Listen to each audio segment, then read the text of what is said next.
सिंदूर बांटने की योजना को अफवाह बता दिया गया है और अब कार्यकर्ताओं में भारी आक्रोश है। आक्रोश होगा भी क्यों नहीं।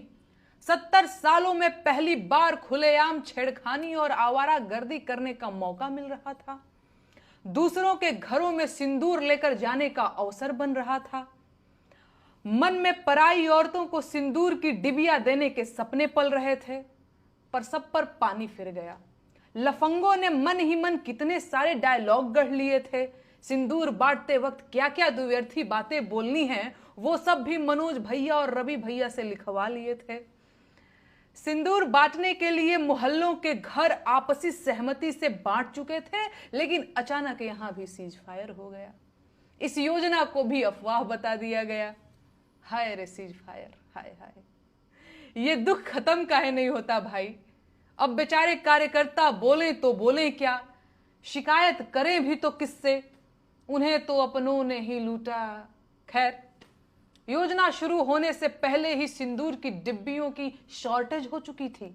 बेचारे कार्यकर्ता कुर्ते की दोनों जेबों में सिंदूर की डिब्बियां भरकर टहलने लगे थे। कार्यकर्ताओं में एक नई उमंग, एक नया उत्साह दिखने लगा था। लग रहा था जैसे पार्टी ज्वाइन करना सफल हो गया हो। लेकिन हाय रे किस्मत, देश की आम जनता इनकी मंशा समझ गई।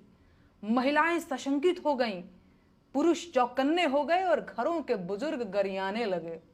चाल चलन तो इन लोगों का वैसे भी जग जाहिर था, पर जब आम जनता को पता चला कि ये लोग उनके घर आएंगे और सिंदूर साथ लाएंगे, तो बात बर्दाश्त से बाहर हो गई, और होनी भी चाहिए। क्या पार्टी वालों को यह नहीं पता कि पराई औरतों को सिंदूर नहीं दिया जा सकता?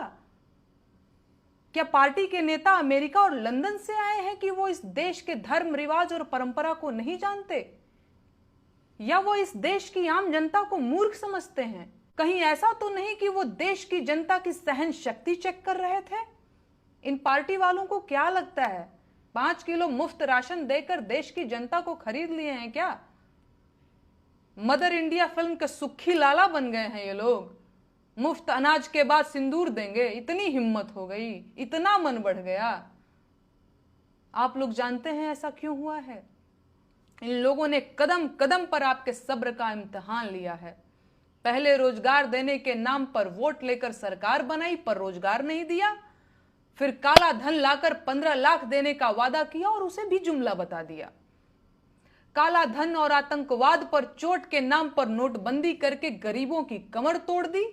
बिना ऑक्सीजन लाखों लोग अस्पतालों में मर गए, भगदड़ों में लोग मारे गए, ट्रेन दुर्घटनाओं में लोग मारे गए, आतंकवादी हमलों में लोग मारे गए।